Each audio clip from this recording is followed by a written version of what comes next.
അറിവനുസരിച്ച് ഈ ഒരു കെട്ടിടം തിരുവനന്തപുരം കോർപ്പറേഷന്റെ കെട്ടിടമാണ്.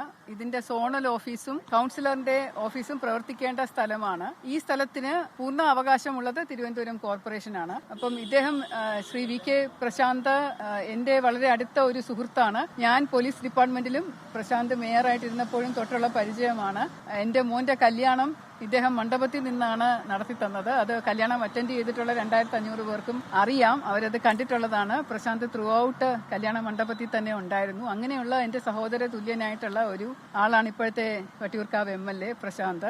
അദ്ദേഹത്തോട് 2-3 ദിവസമായിട്ട് ഞാനൊരു പഴയ നമ്പറുണ്ട്, അത് വിളിക്കാൻ ശ്രമിക്കുന്നുണ്ട്, പക്ഷേ കിട്ടുന്നുണ്ടായിരുന്നില്ല, ഫോൺ എടുക്കുന്നുണ്ടായിരുന്നില്ല. അപ്പൊ ഇന്നലെ ഞാൻ ശ്രീ മധുസൂദനൻ നായർ മുൻ കൌൺസിലർ എന്റെ വീട്ടിൽ ഇരുന്നപ്പോൾ നമുക്ക് ഇരിക്കാൻ ഒരു സ്ഥലം നല്ലത് വേണമല്ലോ എന്ന് പറഞ്ഞപ്പോൾ ഞാൻ ചോദിച്ചു, അത് ആ കെട്ടിടം ഉണ്ടല്ലോ എന്ന് ചോദിച്ചപ്പോഴാണ് അദ്ദേഹം പറഞ്ഞത് വീണ്ടും ഇങ്ങനെ ഒരു പ്രശ്നമുണ്ട് എന്ന് പറഞ്ഞപ്പോൾ ഞാൻ പ്രശാന്തിനെ ഫോണിൽ വിളിച്ചു. അപ്പോൾ അത് കിട്ടിയില്ല, എടുത്തില്ല. പിന്നെ അദ്ദേഹം എന്നെ തിരിച്ചിങ്ങോട്ട് വിളിച്ചു. അപ്പൊ ഞാൻ ആദ്യം പറഞ്ഞത്, ഞാൻ അറിഞ്ഞല്ലോ, ഞാൻ കൌൺസിലറായിട്ട് ജയിച്ചു വന്നു ശാസ്തമംഗലം വട്ടിയൂർക്കാവിൽ ഉൾപ്പെടുന്ന ഒരു സ്ഥലമാണ്, എല്ലാ സഹായ സഹകരണവും ഉണ്ടാവണം എന്ന് പറഞ്ഞു. ഓ ശരി ചേച്ചി എന്ന് പറഞ്ഞു.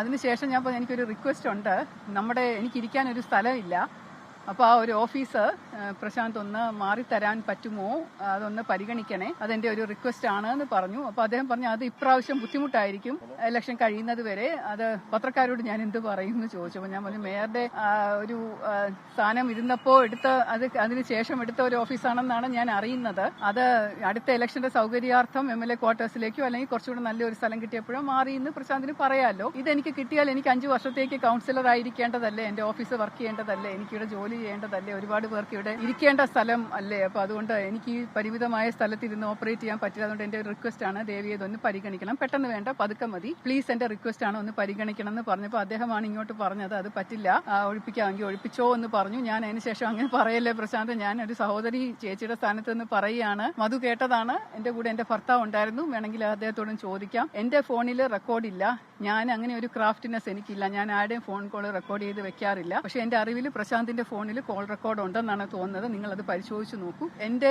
യാചനാ സ്വരവും പ്രശാന്ത് ഇങ്ങോട്ട് സംസാരിച്ച സ്വരവും നിങ്ങൾക്ക് തന്നെ നേരിട്ട് കേൾക്കാം. എന്റെ അറിവിൽ ഇങ്ങനെ ഒരു കരാറുണ്ടെന്ന് എനിക്ക് തോന്നുന്നില്ല.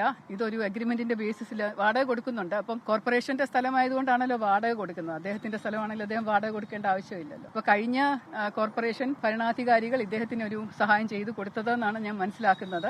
അത് കോർപ്പറേഷൻ എനിക്ക് കൌൺസിലർക്ക് ഇരിക്കേണ്ട ഒരു സ്ഥലം വേണം എന്നൊരാഗ്രഹമുണ്ട്, കാരണം എനിക്കിവിടെ കൌൺസിലറായിട്ട് പ്രവർത്തിക്കണമല്ലോ. അപ്പൊ അതുകൊണ്ട് ഒരു ഓഫീസും സെറ്റപ്പും മീറ്റിങ്ങിനുള്ള സ്ഥലവും ഒക്കെ വേണം എന്നുള്ളത് കൊണ്ട് അതിപ്പോ ഇല്ല. സൗകര്യം ഒരു ചെറിയ മുറിയും ബാത്റൂം മുഴുവനും ക്യാബിനറ്റും ഫയലുകളും കൂട്ടിയിട്ടിരിക്കുകയാണ്, നിങ്ങൾ കണ്ടതാണല്ലോ. ഇനി കാണാനായിട്ട് ആരെങ്കിലും വരുന്നുണ്ടെങ്കിൽ അവർക്ക് ഇരിക്കാൻ പോലും സ്ഥലമില്ല.